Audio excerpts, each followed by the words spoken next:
ಎಲ್ಲ ನನ್ನ ಮಾಧ್ಯಮ ಸ್ನೇಹಿತರೆ, ನನ್ನ ಸಹೋದ್ಯೋಗಿಗಳಂತ ಎಂ ಬಿ ಪಾಟೀಲ್ ರವರೇ,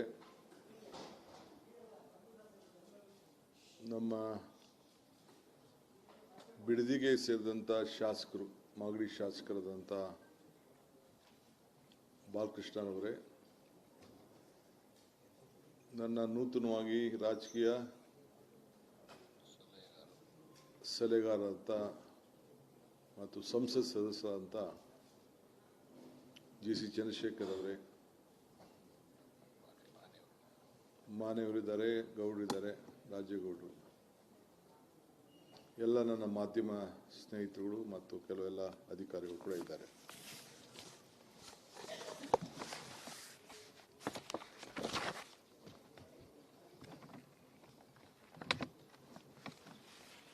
ತಾವೆಲ್ಲ ಭಾಳ ದಿನದಿಂದ ನನ್ನ ಹತ್ರ ಬೇಕಾದಷ್ಟು ಸಂದರ್ಭದಲ್ಲಿ ಮೈಕ್ ಕೇಳಿ ಇಡ್ತಿದ್ರಿ, ಪ್ರಶ್ನೆಗಳನ್ನು ಕೇಳ್ತಾ ಇದ್ರಿ.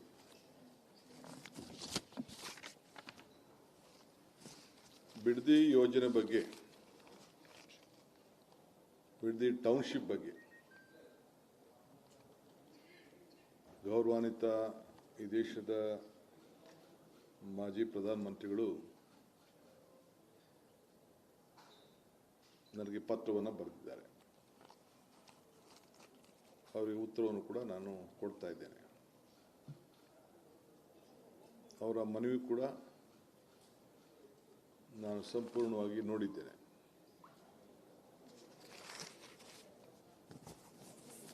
ಏನು ಮಾಜಿ ಮುಖ್ಯಮಂತ್ರಿ ಅಂತ ಅವರ ಸುಪುತ್ರರ ಪ್ರೆಸ್ ಕಾನ್ಫರೆನ್ಸ್ ಕೂಡ ಕೆಲವು ಪ್ರೆಸ್ ಕಾನ್ಫರೆನ್ಸ್ಗಳನ್ನ ಮಾಧ್ಯಮದಲ್ಲಿ ಗಮನಿಸಿದ್ದೇನೆ. ನಿನ್ನೆ ಬಿಡದಿಯಲ್ಲಿ ನಡೆದಂಥ ಘಟನೆ ನನ್ನ ಮನಸ್ಸಿಗೆ ಬಹಳ ನೋವಾಗಿದೆ. ರಾಜಕೀಯವಾಗಿ ಪ್ರೇರಿತವಾಗಿ ನಡೀತಾ ಇರೋಂಥ ಒಂದು ಕುಮ್ಮಕ್ಕಿನಿಂದ ನಮ್ಮ ಅಧಿಕಾರಿಗಳಿಗೆ ಬೇಕಾದಷ್ಟು ತಂದೆಯಾದಂಥ ಪಾಪ ರೈತರನ್ನ ತಪ್ಪುದಾರಿಗಿಡಿಯುವಂಥ ಒಂದು ವ್ಯವಸ್ಥೆ, ದೊಡ್ಡ ಸಂಚು ನಡೀತಾ ಇದೆ.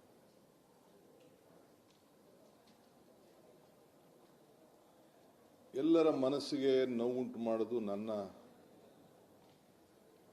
ಅಭಿಲಾಷೆ ಆಗಲಿ,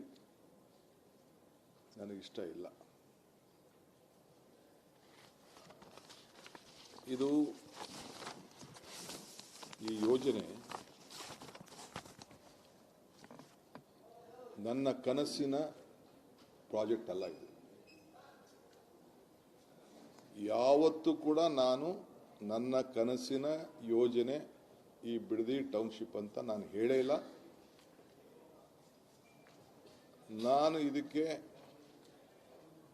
ಫೌಂಡೇಶನ್ ಹಾಕಿಲ್ಲ.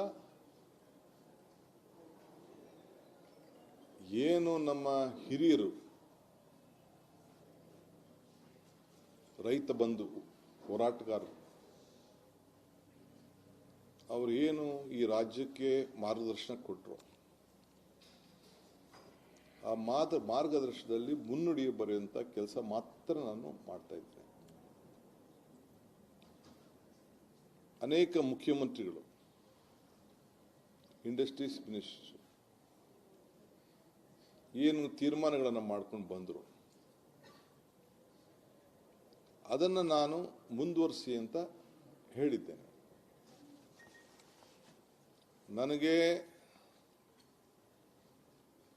ನಾನೊಬ್ಬ ರೈತನ ಮಗ.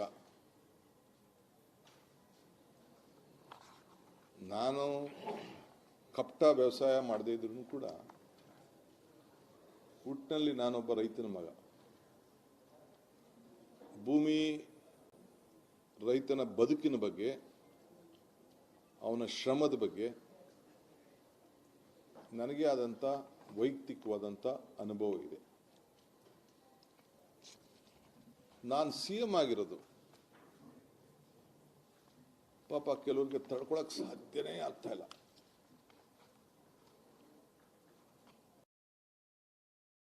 ನಿದ್ರೆ ಬರ್ತಾ ಇಲ್ಲ.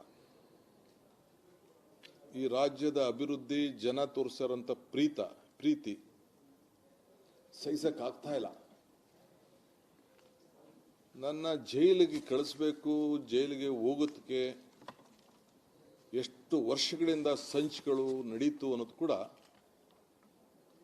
ನಾನು ಇನ್ನೊಂದು ದಿನ ನಿಮಗೆ ವಿವರಿಸಿ ನಾನು ತಿಳಿಸ್ತಾ ಇದ್ದೇನೆ. ಈಗೂ ಕೂಡ ಮಾಧ್ಯಮದಲ್ಲಿ ನಾನು ನೋಡ್ತಾ ಇದ್ದೆ, ಇವತ್ತು DKC ಜೈಲಿಗೆ ಹೋಗುವ ದಿನ ಬಂದೇ ಬರ್ತದೆ ಅಂತ ಹೇಳಿ ನಮ್ಮ ಕುಮಾರಣ್ಣವರು, HDK ಅಂದ್ರೆ ಕುಮಾರಣ್ಣವರು ಅವರು ಹೇಳಿದ್ದಾರೆ. ನಾನು ಸ್ವಾಗತ ಮಾಡ್ತೇನೆ. ನಿಮ್ಮ ಆಸೆಗೆ ಒಳ್ಳೆಯದಾಗಲಿ, ನಿಮ್ಮ ಹೋರಾಟ ಮುಂದುವರಿಲಿ. ಜೈಲೇ ನನಗೇನು ವಸ್ತೇನಲ್ಲ. ತಾವು ಕೂಡ ಬಂದು ನನ್ನ ಜೈಲಲ್ಲಿ ಬಹಳ ಗೌರವದಿಂದ ನೋಡಿದ್ದೀರಿ. ತಾವೇನೇನು ಪ್ರಯತ್ನ ಮಾಡಿದ್ರಿ ಅನ್ನೋದು ಕೂಡ ನನಗೆ ಅರಿವಿದೆ. ಚನ್ನಪಟ್ಟಣದಲ್ಲಿ ಏನು ಮಾತಾಡಿದ್ರಿ ಅನ್ನೋದು ಕೂಡ ನನಗೆ ಅರಿವಿದೆ. ತಾವು ನನಗೆ ತೋರಿಸಿದಂಥ ಪ್ರೀತಿ, ವಿಶ್ವಾಸ, ಅಭಿಮಾನ ಏನು ವ್ಯಕ್ತಪಡಿಸ್ತಾ ಇದ್ದೀರಲ್ಲ, ಇದಕ್ಕೆ ನನ್ನ ನಮನಗಳನ್ನು ಅರ್ಪಿಸಲಿಕ್ಕೆ ನಾನು ಬಯಸ್ತಾ ಇದ್ದೇನೆ. ನನ್ನ ಅಜ್ಜನೂ ಕರೆದಿರಿ ನೀವು, ಪಾಪ ಆಶೀರ್ವಾದ ಮಾಡೋಂಥ ಒಬ್ಬ ದೈವ ಸ್ವರೂಪಿ ಕೂಡ, ಅವನು ಕೂಡ ಮಧ್ಯದಾರಿಯಲ್ಲಿ ತಾವು ಹೇಳಿದ್ರಿ. ನಾನು ಅದನ್ನು ಚರ್ಚೆ ಮಾಡೋಕೆ ಹೋಗುವುದಿಲ್ಲ. ಅನೇಕ ವಿಟ್ನೆನಲ್ಲಿ ಗಲಾಟೆ ಸಂದರ್ಭದಲ್ಲಿ ಏನಾಯಿತು ಅನ್ನೋದು ಕೂಡ ನನಗೆ ಅರಿವಿದೆ. ರೈತರ ಮುಂದೆ ನಾನು ಏನೇನು ಮಾತಾಡಿದ್ದೀನಿ, ರೈತರ ಹತ್ರ ಏನೇನು ಮಾತಾಡಿದ್ದೀನಿ ಅಂತ ನಾನು ಅದನ್ನೆಲ್ಲ ವಿವರಣೆ ನಾನು ಹೇಳಕ್ಕೆ ಹೋಗುವುದಿಲ್ಲ. ಈಗ ತಮಗೆ ನಾನು ಹೇಳೋದಿಷ್ಟೇ. ನಾನೀಗಾಗಲೇ ಹೇಳಿದ್ದೇನೆ, ಇದು ನನ್ನ ಕನಸಿನ ಯೋಜನೆ ಅಲ್ಲ, ನನ್ನ ಯೋಜನೆ ಅಲ್ಲ. ಇದು ನನ್ನ ಯೋಜನೆ ಅವಶ್ಯಕತೆಯೂ ಇಲ್ಲ, ನಂದು ಅನ್ಸ್ಕೊಳ್ಳೋಕೆ ಅವಶ್ಯಕತೆಯೂ ಇಲ್ಲ. ನಾನಿದಕ್ಕೆ ಪಿತಾಮಹ ಆಗ್ಲಿಕ್ಕೂ ಇಷ್ಟ ಇಲ್ಲ. ಬೆಂಗಳೂರು ಸುತ್ತಮುತ್ತಲು ಸಾವಿರಾರು ಎಕರೆ ಇವತ್ತು ಅಕ್ವಿಷನ್ ಆಗಿದೆ, ಹಾಸನದಲ್ಲಾಗಿದೆ, ಇವತ್ತು ಕೃಷ್ಣ ಯೋಜನೆ ಆಲ್ಮಟ್ಟಿಲಾಗಿದೆ, ನಮ್ಮ ಆರುಬಲೆಲಾಗಿದೆ. ಆ ಎಲ್ಲ ಕಡೆ ಯೋಜನೆಗಳನ್ನು ಅಕ್ವಿಷನ್ನು, ಲ್ಯಾಂಡ್ ಅಕ್ವಿಷನ್ನು ಎಲ್ಲ ಕೂಡ ಆಗಿದೆ.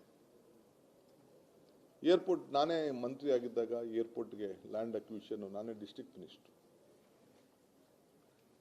ಬರೀ 6 ಲಕ್ಷ ರೂಪಾಯಿಗೆ ಅವತ್ತು ರೈತರನ್ನ ಕರೆಸಿ ಮಾತಾಡಿ ತೀರ್ಮಾನ ಮಾಡಿದೆ.